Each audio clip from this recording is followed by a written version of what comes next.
Rock 108, hey, it's Ned. It's sweaty. It's sweaty everywhere we go. It's sweaty everywhere we go. And of course, I'm talking to my newest hair inspiration, Lee from The Funeral Portrait. How's it going, man? Howdy. Yeah, where's the green? I'm getting there. Okay. So here's the thing. I'm 38 years old. Okay. And I used to dye my hair really frequently. Okay. I used to do blue, black, and I've done pretty Green. close to where, green. Okay. But every time I took a shower, I looked down in the tub and I'm like, fuck, this is just a nice reminder that I'm losing my hair. So I get it. Okay. So the thing is, I've been dyeing my hair forever, right? Yeah. Literally forever. Your body knows. And the thing is I try really hard not to go down to the root, Oh, right? So, yeah. and that way it doesn't do as much damage, right? Mm-hmm. Now, modern science says that it doesn't do that much damage, right? Because it's Right. more genetics, right? Yeah, I know that. For me, my hair is everything. Right. So, because unlike you, I don't have cool tattoos. Right. So we were just talking off air Yeah. about cool tattoos. I Right. have zero. So my hair is literally everything. So It's the tattoo of him. yes. So if I start losing my hair, guys, I'm spending $1 million. I don't care what it is. This hair is staying. You're getting the head injections. Oh, whatever. You know, whatever it is. What if they got to take the hair from your butt, and I've like seen whatever. that too. Yep. Like, oh man, I'm not close to butt hair yet. I'm getting there though, because people like to remind me. They're like, "Oh, you see that spot back there?" I'm like, well, "Shut the fuck up." Well, I think I remember when Machine Gun Kelly did his. He did that thing on the back where you take it from here and you move it. And he like showed it off. Like, it was proud. it was like the cover photo for like a single or something. I think it was. Yeah. Where are we starting with hair? That's awesome. So, of course, Lee from just got off the stage. Yes. As well. And your most recent album, Welcome to Suffocate City, just came out too. And Yes. you was on stage and mentioned about how you guys have been around for quite a while. Yes, we been have. around for quite a while. And only in the past, I want to say maybe a year, couple months, all of a sudden, kind of. things are starting to click. Yes. So, I mean, how long you guys been at it? I mean, where did you guys start? Where are we at? Since 2014. Yeah. Right. Yeah. Started in basically my basement. usually where they Local start. band. Yeah. Basically, we were a local band. We changed our name. We did an EP. And we got signed to a little tiny label. We went on tour forever. Yeah. Lived in a van forever. Of course. And then we left that tiny label because we really believed in ourselves. And we were like, we want something bigger. Yeah. We need something bigger. So we started writing a lot of new music. And then we signed a contract in late 2019. And then COVID hit. And we all know what happens there. Everybody stops touring. Everybody stops really releasing music, right? Yeah. Everybody was like, "Oh, just release a cover," and it's like it's gonna go viral. We released a cover, it didn't go viral. So it's like, it didn't work. Yeah. So we're like, okay, whatever.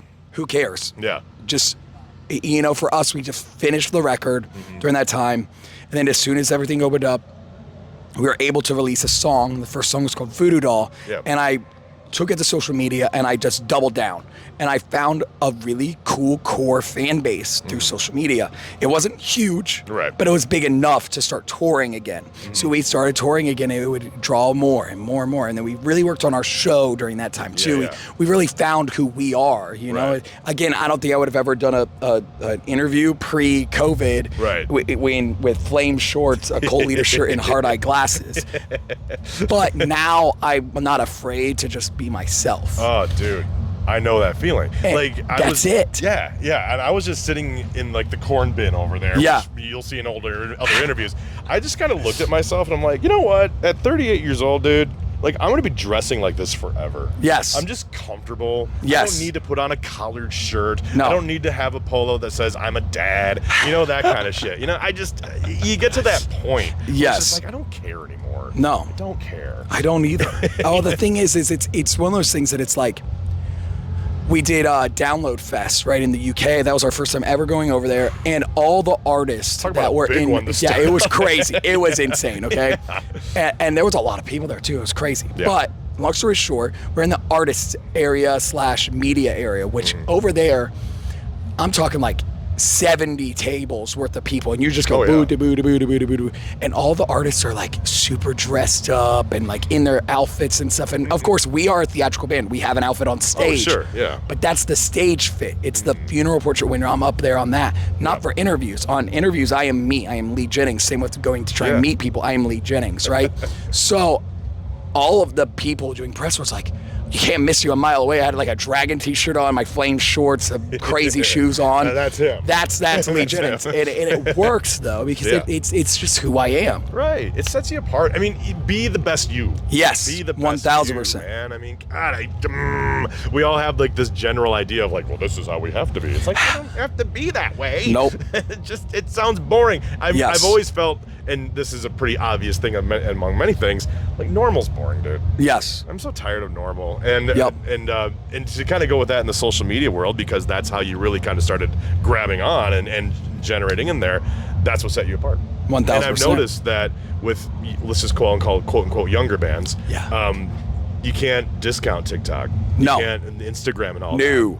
No. I mean, we literally just ran into Scene Queen, who has their green room is right across from us, and I know that she is connected so much with her fans via social media, telling her story and why she does what she does and what her songs are about, and that's huge. You know what I mean? It's just like, I'm friends with this girl. She goes by the name Mothika, right? And she's the same way. Like, and she.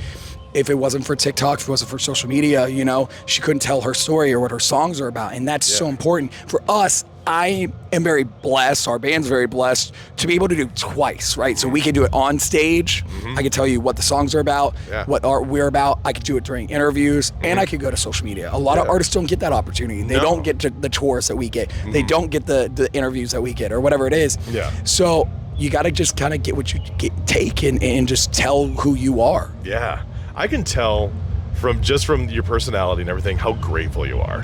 Like, my God, like that's what's so cool. You're not like that person that's just like, I have deserved this for my entire life. I just get that. You're just like, dude, you're just excited, and you can tell that not only from the stage performance, but even from the music as well too. There's just this certain genuine sound to you guys, and it really reminded me, weirdly enough, of like My Chemical Romance at one point. And I don't know if that's throwing your way. No, it happens a lot. I think it's because we're also a dark band, but that's also the band that I grew up and I loved. I still love them. I love the show that they're putting on just now in these stadiums. Nuts. Crazy stuff. My question is, why aren't you opening for them? That's a great question, George.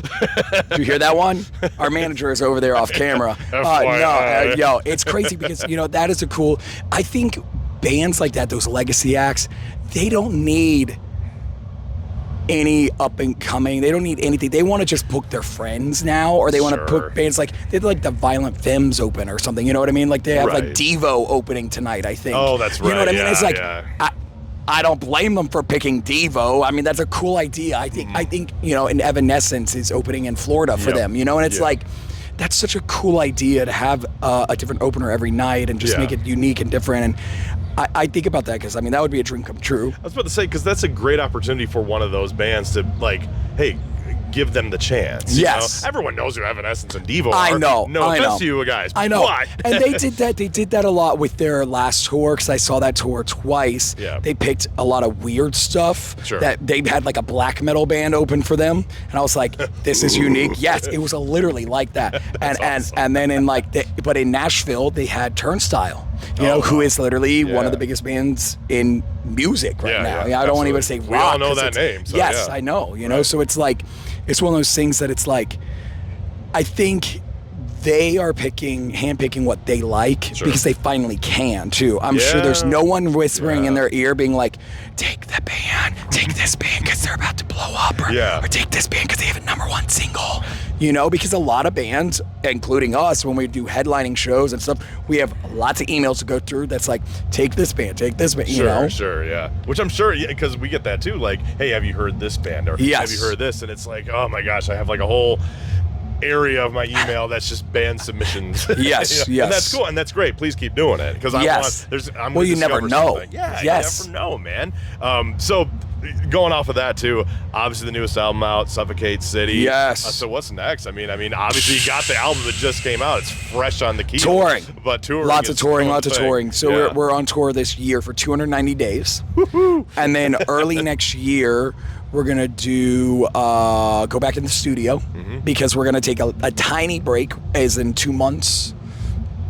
But during that 2 months, we're also we're still going to do Shiprocked which is going to be fun. Those are cool. Yeah, we've man. never done it. Those are So take away a week of being off for 2 months to work on a record, and then back on the road forever. So yeah, I mean, we love playing live. Oh, we love you can doing tell. this. So you can, especially when you have walkways. Oh, like you guys that's our out first there. time ever. Really? Yeah, Oh, dude, that was the first time. I was like, I'm using that every second I can. Yeah, Yep. I mean, because you get right in there, dude. Yep. And you see like bands like Metallica that have like the whole round thing. The snake pit or whatever they call it. dude, Yeah, and their I'm like, thing. Yeah. That looks like that'd be fun, you know, to be That on the floor was for so that cool because situation. what it is not to be that guy, but like if these big bands, you know, they're playing for an hour and some change, maybe sometimes 2-3 hours, whatever it is, and I'm sure it gets a little tiring looking out and seeing the exact same fans right here. But you go on that catwalk, you go on the circles or whatever, like, oh, I could see everyone, and it also brings a new experience to people that maybe didn't have $500 for front row tickets. Oh, sure. Yeah. Yeah. And for you, it's a rock star moment. Yes. You know, you it always was. see those, I felt like a rock star today. Dude. I'm not one, but I felt like one. It was incredible. I ain't on stage, dude. Come on. Come on. Yeah, there's you always see those classic moments of like Stanley from Kiss or something like that, and the whole crowd is surrounding him, and someone had to, please, I don't care who, maybe Lou, Brutus, I don't know. Yeah. Someone please tell me someone got a picture of you doing your thing out there. That's all I have a ask. feeling there's some. We have a content guy too that tours with us. That's cool. that going back to it, like social media is so big. We bring out our guy Joe Nathan. He is photographing, videoing everything always. Oh man, yeah. Because you have to. Gotta get everything. Yep. I mean, even right now, I mean, back in the day with radio people, it would just be audio. That would be it. But anytime, it's very rare when I do audio anymore. I'm like, if I'm doing a phone call, I'm like, can we do a Zoom call, please, with the video so I can throw that on this, that. Because you never know, one of those clips might go viral. It might. You know, Change your life. happened. It's freaking happened, dude, and it's awesome. So, FYI, people that are watching this, share, subscribe, like, comment, and survive, as we say. I love that. Well, Lee, dude. Hey, thank you, my friend. I've been hanging with you all day, man. Dude, I love your thank style. you so much, my friend. I will do my best to. I'm getting there. I got a little bit longer to go, but I'm getting there. I love it, though. It's great already. Yeah, I'm trying. I just got to get the hair off my ass and put it up here. That's what we're doing. All right. Well, Lee, dude, check out The Funeral Portrait. Go get the album. Buy the CD, actually. I'm into that. Singles are fine. Yeah. But CD's better. There we go. CD's nuts. I had to go that route, too.